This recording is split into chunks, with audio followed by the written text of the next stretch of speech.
오늘 제가 이 강의를 하는 시점은 2016년 11월 7일입니다.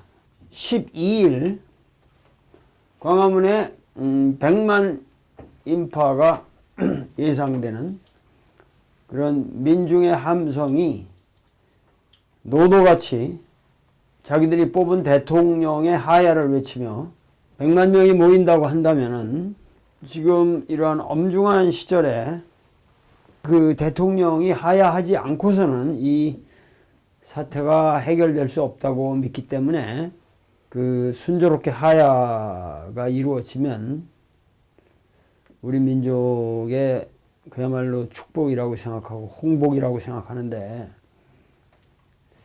이것이 지저분한 싸움으로 변질되거나 여기서 어떠한 역사적인 어떠한 그 뚜렷한 교훈을 얻지 못하고 다시 민중의 그 의식이라고 하는 것은 어느 경우에도 흐지부지 될 수는 없죠. 이렇게. 근데 그 사태의 진전이 뭔가 이렇게 니트하게 깨끗하게 떨어지질 않고 지저분하게 간다는 게 이게 참 그 국민이 다시 지치게 되고 절망하게 되고 실망하게 되고 체념하게 되고 이런 역사가 안 벌어졌으면 뭔가 우리 민족이 다시 희망을 가지고 힘차게 새 역사를 쓰자, 이런 각오를 가지고 모두 역사의 물결에 동참하게 되는 그런 분위기를 연출해야 되는데 참 걱정이 많습니다. 지금 거대한 사건을 두고 지금 우리가 폭풍 전야와 같은 그런 심정이나 결코 우리가 마음을 놓을 수가 없단 말이죠. 그러나 한 가지 분명한 것은 제가 여러분들과 이 자리에서 이 서양 철학사를 논하고 있는 이 자리는 그야말로 이러한 폭풍의 태풍의 눈과 같은 그런 공간에서 우리가 이렇게 서양 사상사를, 서양 철학사를 논하고 있다고 하는 이 사실이 매우 중요합니다. 지나온 인류의 역사를 우리가 이렇게 돌이켜 볼 때 87년에 왕정이냐 민주냐라는 책을 글을 쓰고 단식에 돌입한 적이 있는데, 저는 그때 그 막스의 어떠한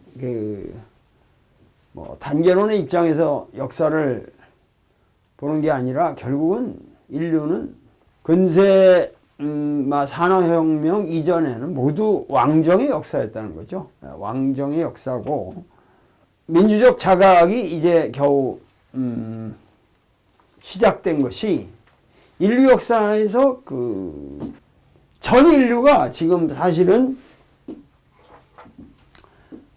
뭐 이렇게 막스가 말하는 뭐 노예제 이렇게 해서 쭉 이렇게 역사 단계가 사실이 있는 게 아니라 여태까지 그저 왕정의 역사와 지금 이 왕정의 역사를 끝내는 새로운 민주라는 역사가 이 두 가지 역사에는 단계밖에 없다는 거야. 내가 얘기하는 거는. 근데 사실 우리가 이것이 지금 한 200년 정도의 사이에 이루어지고 있는 이 기간에 여기에 선우를 가리는 것은 다 무의미하다는 거죠. 이 지금 왕정의 역사가 민주의 역사로 바뀌어가는 이 과정에서 전 인류가 지금 새로운 각성을 하고 있는 것인데, 그야말로 이러한 각성의 틀로 본다면, 우리 민중은 그야말로 이 1945년 1900 2010년에 일제강점이라고 하는 이 불행한 사건을 거쳐서 우리가 36년 동안 압제를 받음으로써 비로소 이거를 통해서 왕정을 우리가 처리한 듯, 그러니까 왕정이 여기서 끝난 듯 하지만 사실 왕정은 이 식민지 구조를 통해서 유지가 됐고, 그리고 이제 이 45년의 해방이라는 것도 우리의 힘에 의한 해방이 아니라 그냥 우리 민족이 주어졌단 말이에요. 그래가지고 이것이 분단으로 연결이 되면서 이 왕정에 대한 해결이 또다시 안 되는 거죠. 북한의 공산주의도 왕정 스타일의 공산주의가 되고, 남한의 민주주의도 왕정 스타일의 민주주의가 된 거죠. 그래서 기나긴 이거를 우리가 처리하는 이 시점에 사실은 박근혜 정권이라고 하는 이 최순실 게이트가 나타날 수 있는 그 사건이라고 하는 것은 사실 우리가 뭐 연산군의 역사를 보거나 뭐 이런 거나 그 대차가 없는 같은 연속선상에 있는 거란 말이죠. 노론의 횡포나 뭐든 그 왕정에서 있을 수 있는 터무니없는 짓들이 오늘까지 진속되는 것인데, 여기서 중요한 거는 이게 2016년에 이 시점이라고 하는 것은 최소한 가장 최후의 제왕적이던 박정희가 이거를 우리가 민중의 힘으로 끌어내렸더라면 여기서 역사는 처리된 거예요. 근데 개인의 친구의 총알에 의해서 죽었기 때문에 여기서 또 이게 처리가 안 된 거죠. 그냥 사람만 죽었지 박정희가 가지고 있던 체제나 모든 카리스마는 죽질 않았단 말이죠. 그래가지고 이것이 이제 여기까지 왔는데, 여태까지는 내가 얘기한 게 뭐냐면 왕정의 타도라는 것이 나의 밖에 대상화되어 있는 어떤 존재를 타도하는 것으로 끝나버리면은 이것은 외제적 혁명인데, 이제 비로소 2016년에 와서 이 전 국민이 이 100만 명이 시위를 한다고 하는 이 100만 시위라고 하는 것이 이것은 성격이 전혀 다른, 이건 내재적 혁명이다, 그런 얘기죠.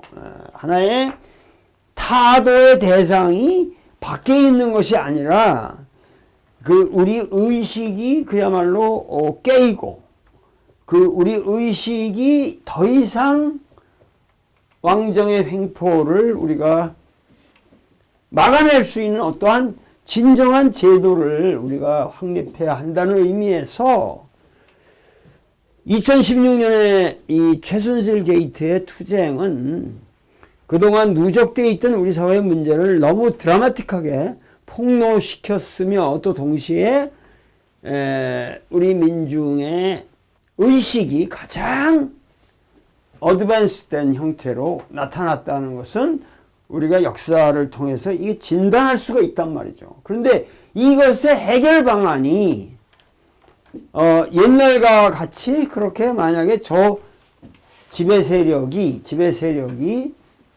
지저분하게 놀 경우 이 해결 방안이 지금 묘연하다는 의미에서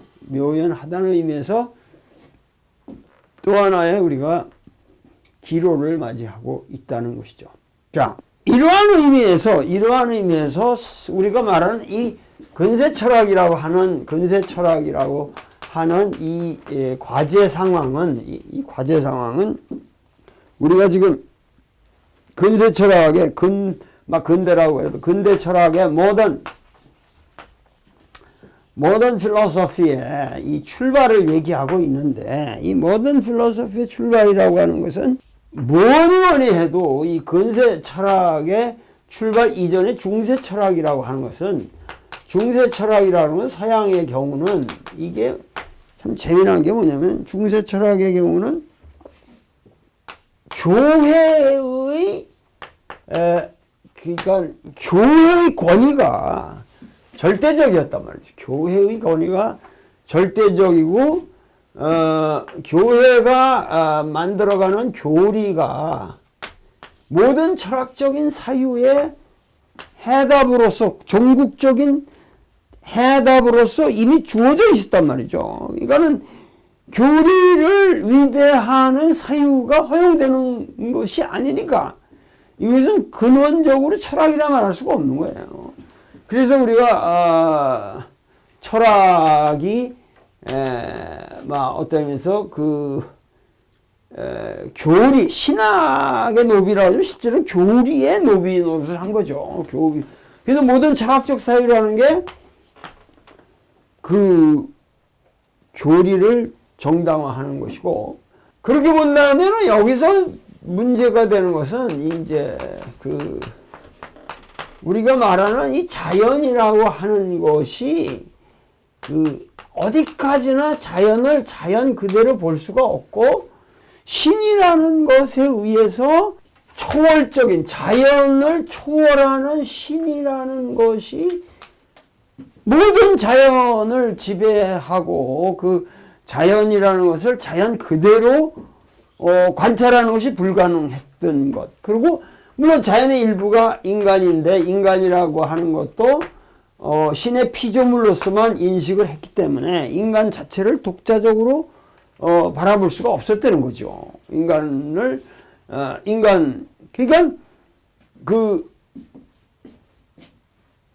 모든 사물의 인식 방법이 근세 철학 이전에는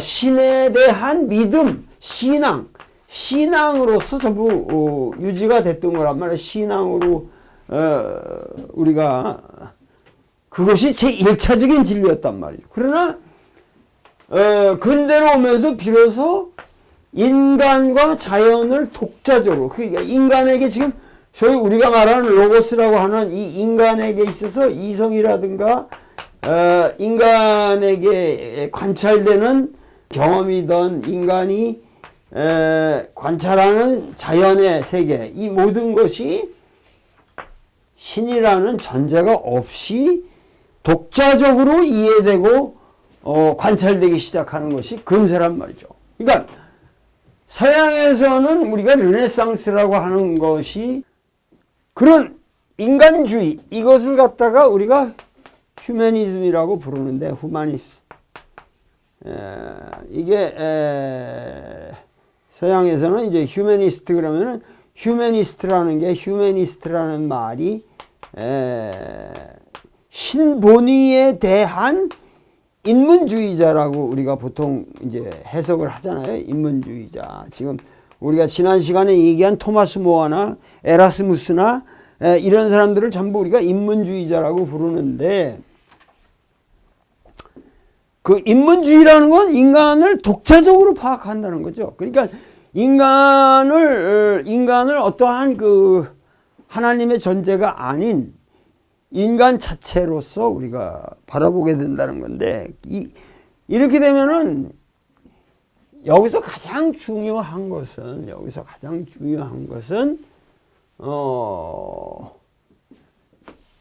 우리 주변에 인간을 포함해서 우리가 이 움벨트, 이 자연세계라고 하는 것을 이 초월적인 신이라고 하는 것, 이 자연이라고 하는 것을 그대로 보는 것이 아니라 자연은 그 신의 피조물이고 신이 지배하는 것이고 근데 여기서 신이 지배한다는 말도 이것이 뭐냐면 이게 하나의 인격신이기 때문에 문제가 되는 거예요. 이 신구약에서 말하는 신이라고 하는 게 그냥 우리 동양식의 신이면은 아무 문제가 없는데, 인격신이라는 것은 완전히 이거는 아비터리한 거 아니에요. 아비터리. 지가 골라면 죽이고 사람 죽이고 사랑하고 저기하고 인간과 똑같이 인격신이라고 하는 게 이게 문제란 말이에요. 이게 문제란 말이에요. 그러니까 임의적이라는 얘기죠. 인격신이라고 하는 것은. 그러니까 팔레스타인은 죽여도 되고, 이건 유대 민족은 내가 선택된 민족이고. 그러나 뭐 현실적으로 뭐 구약적 세계 안에서 사실 유대인들은 또 제일 박해를 했는데, 서구 역사를 통해서. 하여튼 그 모순이 많은데 그 모든 게 인격신이라는 게 문제란 말이에요. 그 근세에 와가지고 점점 뭐냐면 인간을 중심으로 자연을 바라보게 되면서 이 신에 대한 해석을 막 어떤 의미에서 야코프 베메라든가 이런 사람들이 말하는 것은 사실 이 신이라고 하는 것을 우주와 분리된 존재로 보는 것이 아니라 우주에 내재하는 우주 그 자체가 곧 이 우주, 우리가 말하는 이 자연 그 자체가 곧 신이다. 곧 신이다 하는 게 이게 소위 말해서 이게 신비주의적 성향이 다리를 놓게 되는 거야. 신비주의가. 그러니까 이거를 서양에서는 신비주의라고 그러지만 사실 이 신비주의의 기본은 또 다른 말로 하면은 이게 범신론이라고. 모든 신비주의는 범신론, 서양에서는 범신론과 이렇게 분리가 안 돼요. 그러니까 범신론이라는 건 판테이스무스라는 건 판타레, 이 모든 헤라크레이토스가 말하는 판타레이의 세계, 모든 모든 만물이 곧 하나님이다. 판테이즘이란 말이니까. 그러니까 모든 존재가 곧 하나님이 되는 거예요. 돌멩이도 길거리 나동기는 돌멩이도 이게 하나님이 되는 거예요. 그러니까 뭐냐면 여기서 초월적인 신이 내재화된 신으로 들어오게 되는데 그럼 돌멩이와 신은 어떻게 차이하냐? 그거를 그대로 일치시키는 게 아니라 근대에 와가지고 인간의 휴머니스무스가 발달하게 되면서 하나님은 거저 있는 게 아니라 이 자연에 작동하는 법칙이 있다는 얘기지. 에? 그 법칙 그것이야말로 신이다. 이렇게 되니까 이 자연의 법칙의 발견이 곧 신의 발견이 되는 거예요. 법칙의 발견이 곧 신의 발견이란 말이야. 그러니까 이런 거를 크게 얘기하면 데이즘이라고 불러요. 또 이런 게 이것이 소위 말해서 이 법칙을 이법이라고 한다면 이게 우리가 리신론이라고 부르는 거란 말이에요. 그러니까 이 리신론의 특징은 뭐겠어요? 인격신이 부정되니까 이거는 굉장히 임의적으로 이 세계를 마음대로 이게 할 수가 있잖아요. 그리고 거기서 어떤 이 인격적인 신과의 만남 속에서 인간이 안위를 얻는다든가 이런 건데 이게 아니라 신이라는 건 어디까지나 이법의 세계고 그 법칙에 의해서 굴러가는 세계가 곧 자연이고 그것이 곧 신의 세계다. 그러니까 자연을 발견하는 것이 곧 신을 발견하는 것이다. 그러니까 이런 논리가 모든 과학자들의 자연 탐구에 대한 구실이었겠죠. 실제로는 구실 변명이었고 그러나 이런 것은 그들을 보호해주는 논리였을 거란 말이죠. 신부들이 다 자연을 독자적으로 탐구하는 걸 다 죽이려고 그랬으니까 나쁜 놈들 왜 하나님을 안 믿고 자연을 있는 그대로 탐구하냐. 그러니까 그렇게 되면 하나님이라는 게 그 인간의 이성의 범위 안으로 들어와 버리니까 그 인간의 이성을 초월하는 하나님이 아니라 인간의 이성의 범위 속에 들어와 버리는 하나님이 되니까 그러니까 그거는 용납할 수가 없다. 그래서 교회의 권위와 이게 충돌될 때 이 근세의 모든 사상가들은 이 데이즘 하나의 이신론이나 판테이즘이나 이런 범신론이나 뭐 별 차가 없는 얘기들인데 그러고 또 신비주의라든가 미스티시즘이라든가 이게 같은 말이에요, 사실은. 알고 보면, 크게 보면 신비주의나 범신론이나 리신론이나 같은 말이거든. 그러니까, 이런 것에 의해서 근세가 출발했단 말이죠. 서양의 근세는 결국 그렇게 해서 그러니까 휴머니즘 전통이 생기는데 그 휴머니즘 전통이라는 거는 대체적으로 이게 그대로 나올 수가 없으니까 서양에서는 뭐냐면 이 휴머니즘이라는 것이 대개 뭐냐면 라틴 고전에서부터 출발해서 뭐냐면 히랍어로 쓰여진 고전을 발견하는 운동으로 갔단 말이죠. 왜 이거는 지금 히랍어 고전이라는 건 지금 뭐예요? 플루타크 영웅전이라든가 플라톤 전집이라든가 이런 것들이 다 뭐예요? 기독교 밖의 문헌들 아니에요.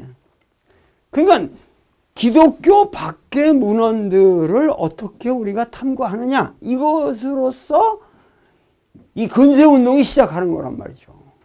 그런데 처음에는 그 말기에 우리가 얘기했지만 중세기 말기에 되게 아리스토텔레스의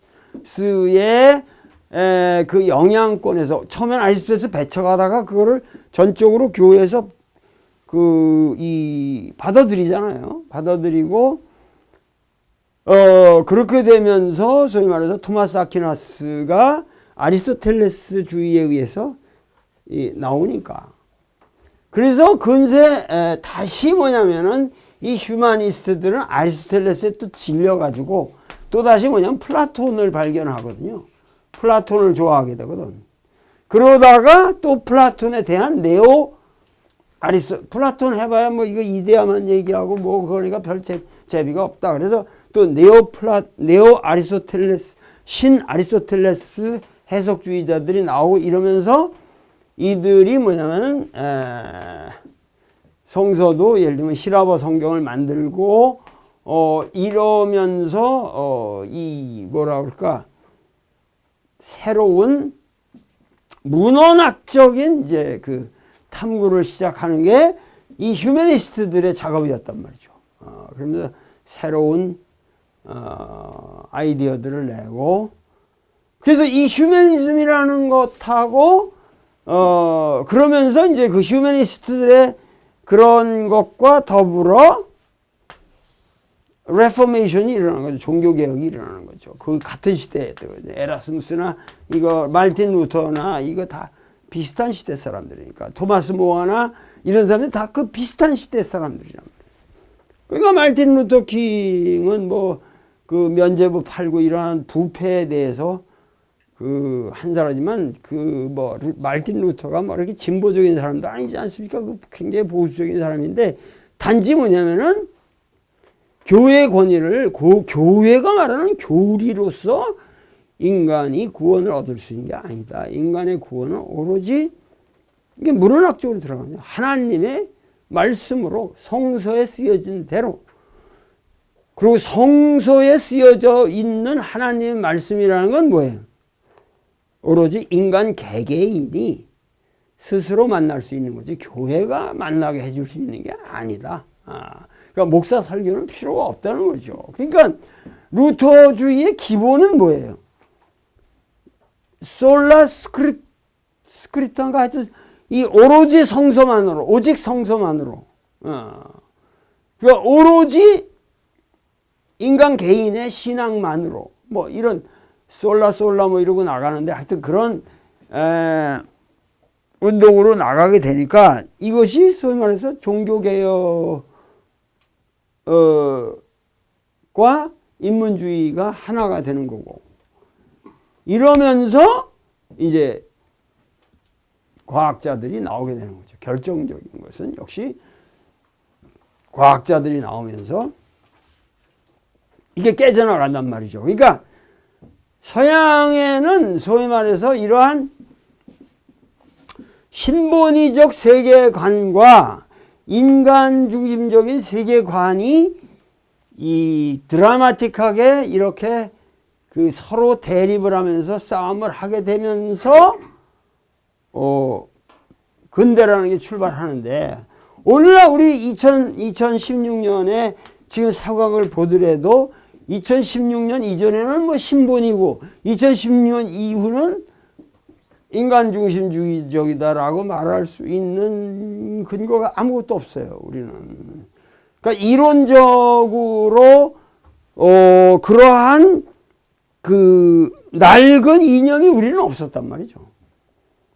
우리가 가지고 있는 오히려 고전 전통이 상당히 이건 개화된 거고 서양으로 본다면 말할 수 없이 이거는 어드밴스된 책이기 때문에 지금 노노라든가 뭐 중용이라든가 이런 것은 어떠한 면에서 서구 문명의 인문주의가 가야 할 궁극을 다 말하고 있는 것이기 때문에 노자도 그렇고 노자도 이론적으로 말하면 민주주의의 모든 이상을 지금 우리가 민주주의가 지랄지랄 해봐야 노자의 일부는 안 돼요.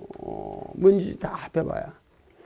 단지 지금 민주주의라고 하는 것은 사실은 제도적인 우리가 삶의 제도에 관한 것인데 그 깊은 철학으로 말하면 우리는 그 인문주의의 극단을 이미 고대로부터 확보하고 내려오기 때문에 이런 드라마틱한 변화는 없단 말이에요. 그러나 이 서양은 이런 아주 미신적인 기독교가 전 우주를 장악하고 있었기 때문에 여기에 대한 반항 또한 선명했다고 그러지.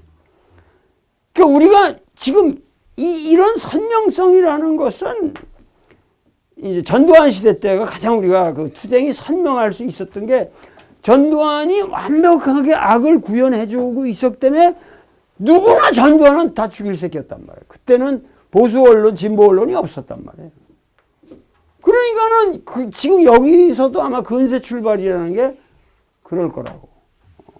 교회의 권위와 싸우는 모든 사람들은 다 같이 뭉쳤고 그것이 근대 휴머니즘을 만들었다고 볼 수 있는 거죠. 근데 우리는 지금 이런 컨트라스트가 없는 거예요, 지금. 그러니까는 지금 투쟁 기반도 우리는 상당히 박약한 거지, 이론적으로. 사람들이 몰라요, 지금 왜. 그 최순실 나쁜 년 이렇게 됐는데. 그런데 갑자기 도울 선생이 나타나서 우리의 투쟁은 이러이러한 것이다라고 제시를 하니까. 비록 우리는 이미 홍익 인간의 단군 아버지인가? 단군 아버지에게는 환웅이 내려올 때 이미 그러한 민주적인 이념을 가지고 만들어진 나라인데 그 정통을 우리가 지금 진정한 이 근대적인 민주라는 제도를 통해서 이제서 겨우 만들려고 하는 것이다. 지금 박근혜 하나 죽이려고 하는 게 목적이 아니다. 그러니까 그런 그 논지로 내가 시청 앞 광장에서 30만 군중을 향해서 얘기를 했고 그런 것이 상당히 지금 사람들에게 어떠한 서광을 던지고 있는 것도 결국은 이러한 철학적 성찰에서 나오는 거죠. 서구적인 근대의 출발이라고 하는 것과는 전혀 성격이 다르지만 우리도 이제 겨우 우리가 우리 스스로의 삶을 어떠한 방식으로든지 우리 스스로 결정해야 되고 뭔가 여기에 대해서 합의를 봐야 되고 그리고 여기에 따라서 제도도 비로소 우리에게 맞는 제도를 만들어야 되고 이런 모든 문제가 지금 터져나오고 있으니까 사람들이 종잡지를 못하는 건데 사실은 투쟁 목표는 명백하다는 거죠. 그래서 가장 어드밴스된 서양적으로 말한다면 종교적으로도 모든 종교가 침투할 수 없는 어떠한 우리에게도 이러한 이신론적인 종교 그리고 인문주의에서 가장 인간이 자각적으로 하나님의 명령에 의해서가 아니라 인간의 자각에 의해서 인간 스스로의 운명을 결정한다고 하는 이러한 휴머니즘 그리고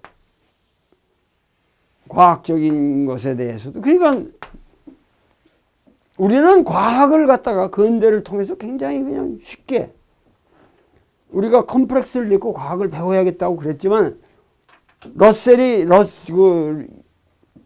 북경대학에 와서 강연하는 거 보면 참 놀랍다. 어떻게 서구적인 과학을 이렇게 아무런 저항 없이 받아들이냐, 전폭적으로 이 동양 사람들은. 서양에서는 과학 하나 받아들이게 하느라고 갈릴레오부터 브루노부터 뭐 수없는 종교 재판을 받아서 그렇게 어려운 투쟁을 통해서 과학을 만든 건데 자기들이 몰랐던 과학을 받아들이는데 그냥 아무 거리낌 없이 그냥 몰라서 걱정이지 서로 배우려고 노력하고 이런 현상이라는 거 자기들은 참 놀랍다.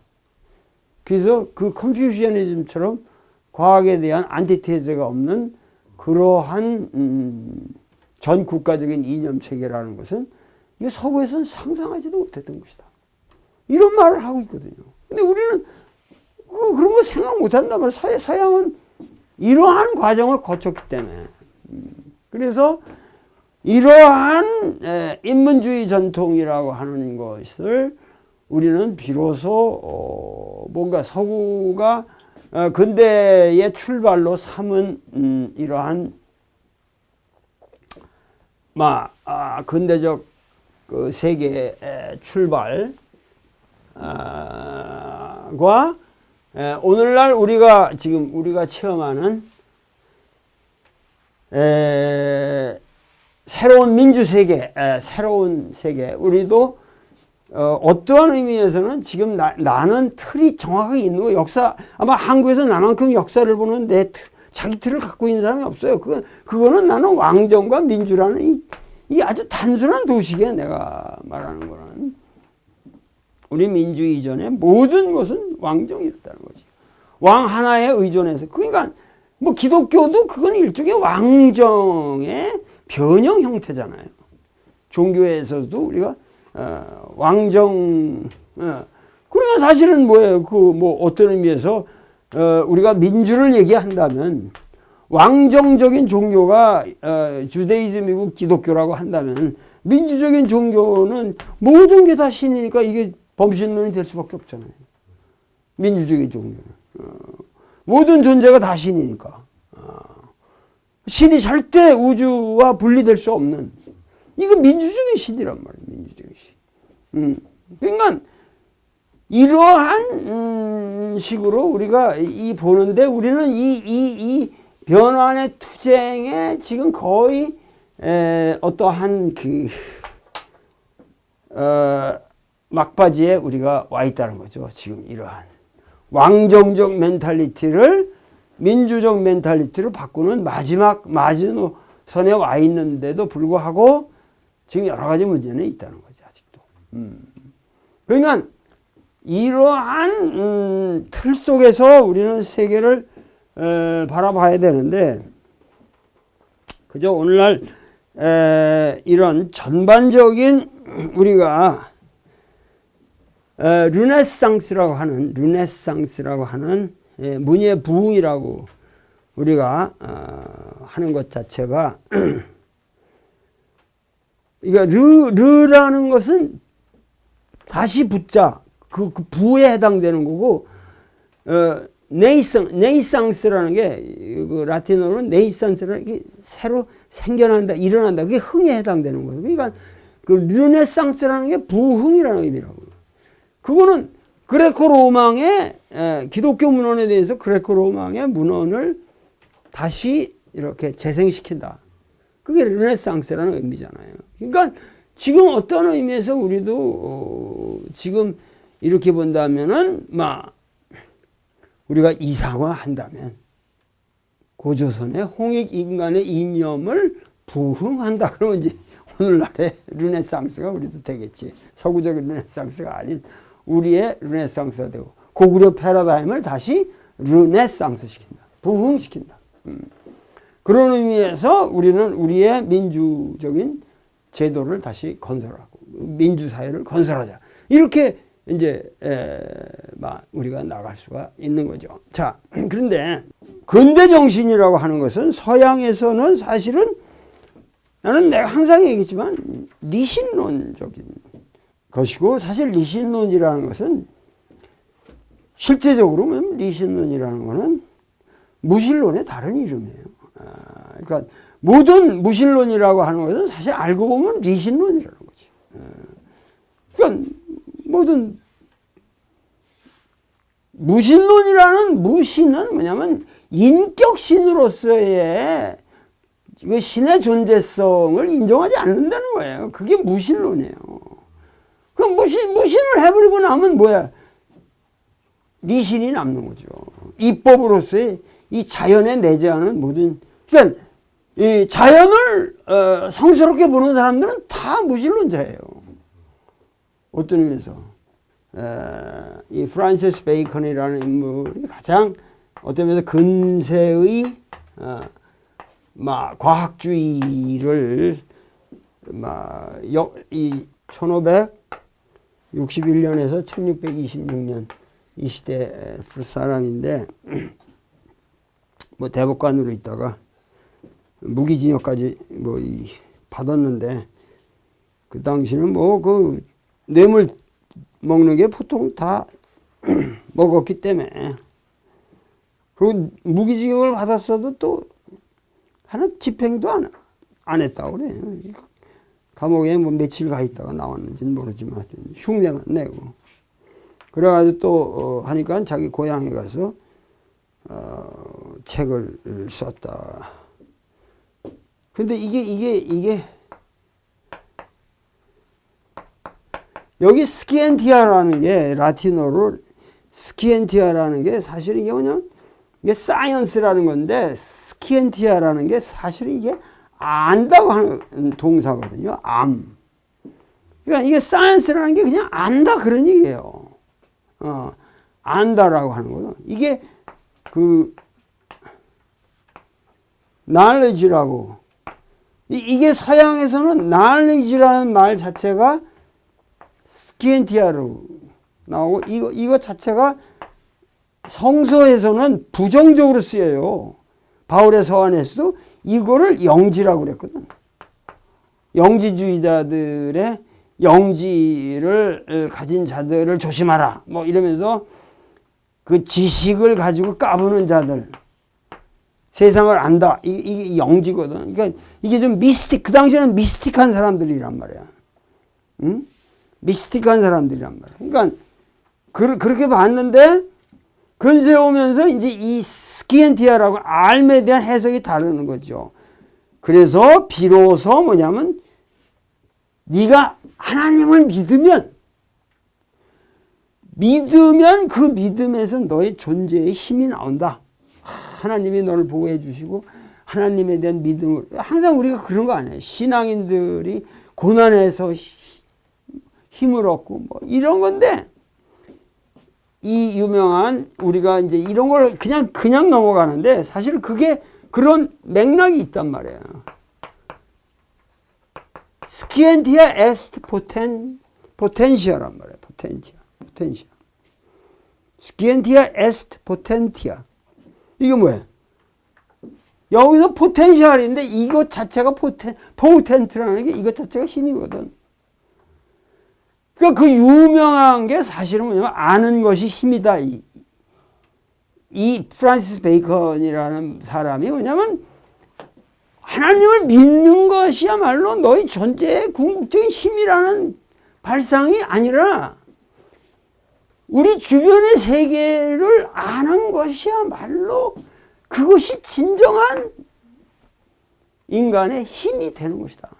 사실 이게 근대적 문명을 건설하는 가장 강력한 모토예요, 이게. 스키엔티아 에스트 포텐티아라는 게. 그 아는 것이 힘이라는 거죠. 그러니까 이 세계를 발견하고 이 세계를 관찰하고 어떻게 하면 이 세계를 아느냐, 거기서 바로 힘이 나온다.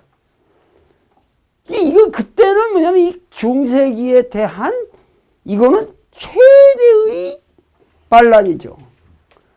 근데 이것이 오늘날은 어떻게 됩니까? 결국은 환경론자들의 입장에서 본다면 가장 저주스러운 발언이 된 거예요. 몇백 년을 지나고 나서 뭐예요? 안다는 게 힘이라는 건 뭐냐면 모든 것이 알아서 자연을 파괴하고 모든 거를 거기서 문명의 힘을 뽑아낸다는 건데 그러면서 자연은 파괴되는 거 아니에요 지금. 그러니까 몇백 년 안에 또 이렇게 변한 거 이게. 이거 아주 저주스러운 언어가 된 거지. 어? 아는 것이 힘이다. 이거 얼마나 중세를 벗어나기 힘이 되는데 지금은 아는 것이 힘이다라는 얘기 가지고 다 헤쳐버리니까. DNA도 예를 들면 몰랐던 걸 알았잖아요. 근데 그 DNA를 알므로써 엄청난 힘이 모든 DNA 과학이 나오는데 그것이 과연 인류에게 과연 그것이 뭘 갖다 주느냐. 그러니까 지금 역사라는 게 같은 메시지라도 베이컨의 이 스키엔티아 et potentia라고 하는 이 말은 굉장히 그 의미심장한 말이었던 것이죠. 그리고 이건 혁명적인 어떠한 혁명을 얘기하는 것보다도 이런 것이 사실은 진짜 혁명을 가져오는 거죠. 아는 것이 힘이다. 스키엔티아 est potentia. 그래서 아는데 뭐가 중요하냐? 이 아는 것에 스키엔티아의 가장 중요한 것이 뭐냐면 이 사람이 제시한 것이 굉장히 대단한 거죠. 이게 뭐냐면 나는 이 굉장히 중요한 사람이었는데 네 가지 우상을 제거해야 제대로 알 수가 있다 이거예요. 어? 우상이라는 건 뭐라고 그러냐면 이돌라라고 불러요. 이돌라. 그러니까 우리가 지금 아이돌이라고 부르는 것들이 다 우상, 이거 같은 말이잖아. 이돌라. 그러니까 우상을 제거해야 됩니다. 안다고 하는 것은 반드시 우상을 제거해야 돼요. 그렇지 않으면 순수 알면 안 되니까. 이돌라, 트리부스. 트리부스라는 건 tribes. 트라이브라는 거 아니야? 트리부스, 이돌라 트리부스, 이돌라 트리부스. 이거를 우리가 소위 종족의 우상이라고 번역을 하죠. 종족. 근데 여기서 종족이라는 것은 인간종을 말해. 인간종. 그러니까 우리가 인간종의 우상을 버려야 한다는 거지. 그러니까 우리가 인간이기 때문에 반추 안 하고 넘어가는 게 있다는 거야. 저걸 그냥 나무라고 보는 것도 그 인간의 약속 체계에 주잖아요. 그러니까 모든 게 우리 개도 효성이 지극하다. 그 말이 안 되는 거지. 개를 인간의 공통적으로 가지고 있는 인간의 편견에 의해서 개를 관찰하면 안 되는 거지. 그게. 그러니까 그 인간이라고 하는 그 모든 이 사람이 얘기하는 것은 가장 그 인간의 우상이라는 것 중에 하나가 예를 들면 이런 텔레올로지 같은 거죠. 자연을 어떤 텔로스, 목적을 가지고 있는 체계로 파악하는 관점. 자연은 어떠한 목적을 향해서 가고 있다. 이거 자체가 뭐야? 인간만이 가지고 있는 인간 종자들의 그냥 이게 습관이라는 거지. 그러니까 인간이라고 하는 그 우상, 인간이라는 것으로 생겨나는 그 관념들을 우리가 탈피해야 된다. 그러니까 인간이라고 하는 인간 이돌라트리부스 이거를 우리가 먼저 부셔야 되고 우상을 부셔야죠. 그 다음에 이돌라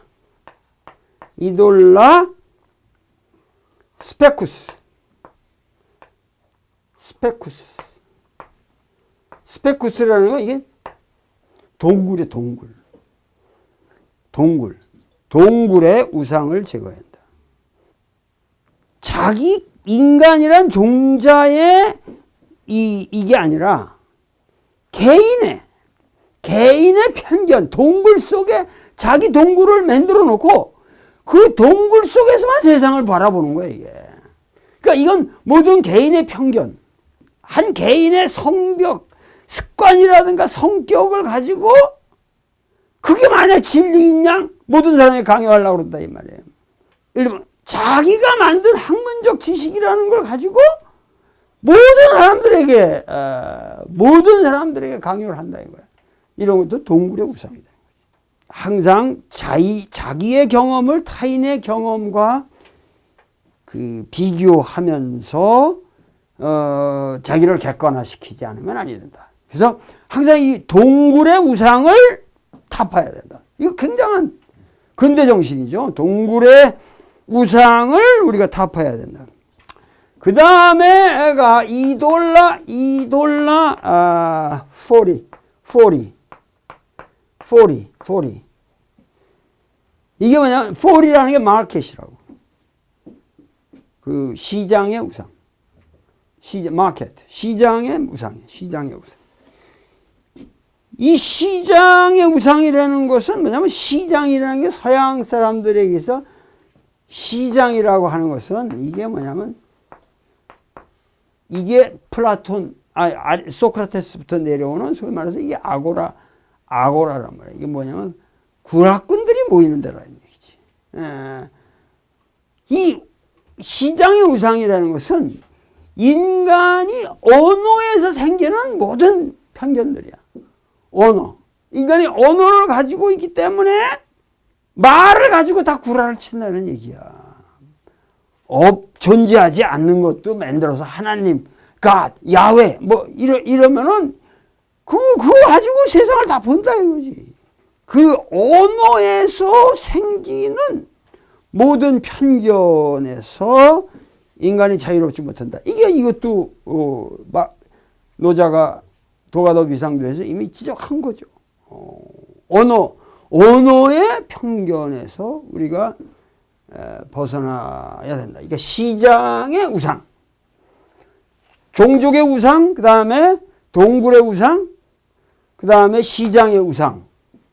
네 번째가 이돌라, 뭐죠 이게? 이돌라 테아트리.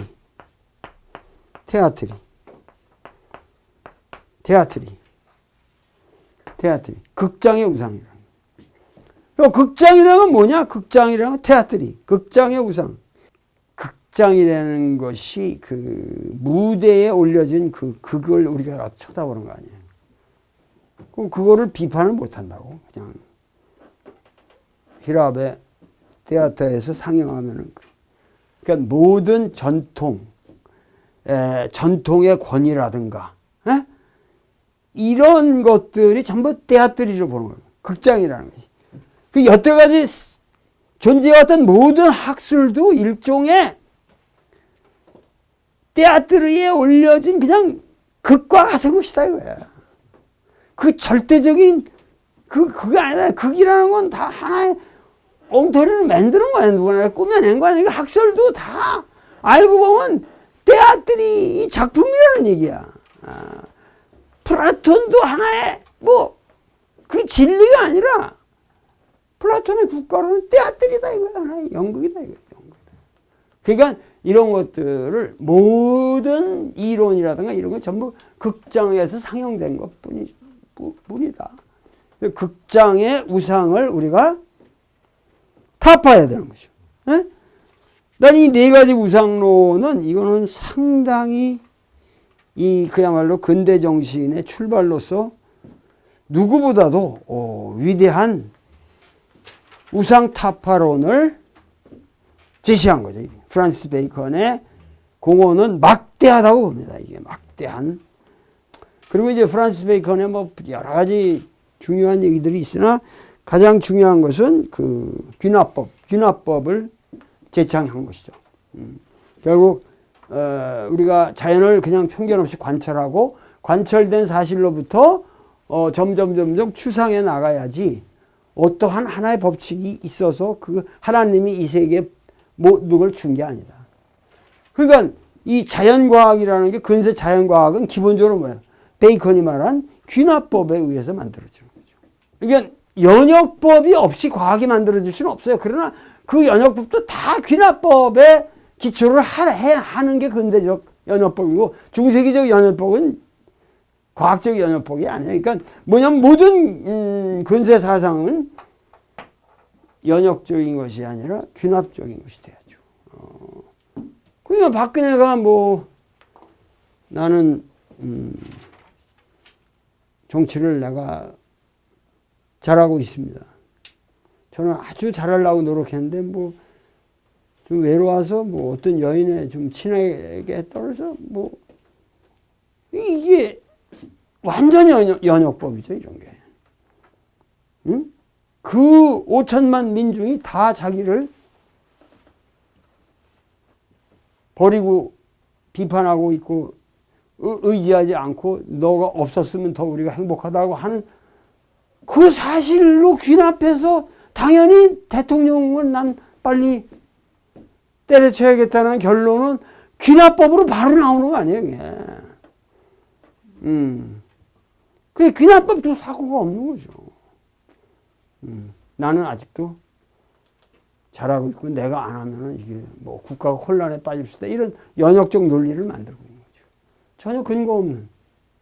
통치행위라는 것은 어디까지나 백성들과의 관계에서 이루어지는 것이고 그들이 모두 노 하면은 내려와야 되는 거죠. 이게 근대적 사유의 기본인 거예요. 근대적 사유의 기본인 거예요. 그러니까는 그 베이컨의 뭐 이제 귀납법 중에 이거 아주 유치한 건데 유치한 것처럼 들리지만은 뭐 세 가지 표가 있는데 the table 이 말이 얼마나 저기냐면 essence or presence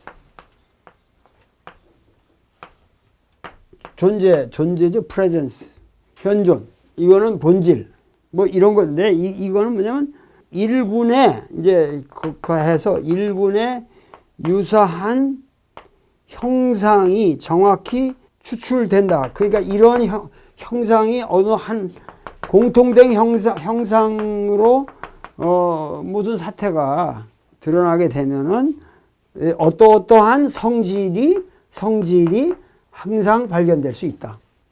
이제 그런 것들. 그게 귀납법의 전제죠. 그 다음에는 the table of deviation or absence of proximity인데 뭐 이탈표 혹은 유사성의 부재표인데 이런 거 뭐 별게 아니고 형상이 있는데 이 형상이 사라지게 되면 이 성질도 또 사라진다. 아주 유치한 거예요. 그러나 이게 과학의 기본 논리를 만든 귀납법의 논리라는 거죠. 그러니까 열이 이 형상이라는 게 열로 우리가 느끼는 거 아니에요? 이 열의 형상에는 따스하다는 성질이 있는데 이 열이 없어지면 뭐야? 따스한 것도 없어지는 거죠. 이 열이 여기서 이런 형상이 늘어나면 특징적인 성격도 비례적으로 늘어난다. 그러니까 열이 올라가면 따스함도 올라간다. 뭐 이런 거예요. 근데 이런 게 벌써 우리가 말하는 그 귀납법의 기본 원리를 만들어 나간 거. 이런 아주 단순한 거 가서 서양 사람들이 단순한 걸 이렇게 만들어서 원칙으로 만들어 가니까 이런 논리를 개발해 가면서 서양은 이제 과학 문명을 만들어 갔던 것이죠. 그리고 그 유명한 이 베이컨이 뉴 아틀란티스라는 그 책을 쓰잖아요. 소설 같은 책인데 이게 뭐 오스트랄리아 저 아랫바다에 어디 있는 건데 거기 가면은 로빈슨 크루소처럼 어떻게 하다가 발견했다고 뭐 그런 거 아니야? 아틀란티스 섬이라는 게. 그래가지고 거기 갔더니 뭐 지적인 공동체가 있었는데 거기 12명의 학생들이 이런 새로운 진리를 발견하고 하는 그런 연구를 계속 수행하고 그 한 명의 그 현명하고 유능한 군주가 통치를 하는데 아주 공산주의적 분배가 돼 있고 재산 분배도 분배지만 무슨 지식을 분배하는데 굉장히 뭐 열성이고 뭐 외국과의 무역과 상업도 장려하고 그래서 문명은 과학을 통해서 진보하며 과학은 인간을 그의 동료들 및 신과 통일시키고 과학을 통해서 인간은 자연 법칙을 찾아내고 이를 신봉하여 자연 자체를 통제할 수 있으리라고 그들은 믿었다. 하여튼 이 뉴 아틀란티스라는 것도 소위 말해서 그 자기가 생각하는 과학적 연구소가 있어가지고 그것이 세계를 이렇게 지배하는 그런 이상 국가를 뭐 하여튼 여기다 그려놓은 건데 하여튼 사실은 우리가 이미 이때로 말한다면 뉴 아틀란티스가 너무 발달된 거죠 지금. 그런데도 인간은 더 고통을 받고 있고 연구소들이 많은데 우리는 그러니까 그러나 하여튼 이 시대에는 이런 꿈을 꾸면서 근대를 향해서 역사는 가고 있었다. 그래서 근세 철학이라고 하는 것은 이렇게 출발된 것이다. 오늘 여러분들이 서양 근세 철학을 이런 각도에서 잘 이해를 하시게 되면은 우리의 현 주소를 깨닫는 데도 많은 도움을 줄 것이라고 믿습니다. 오늘 강의는 여기서 끝내도록 하겠습니다. 감사합니다.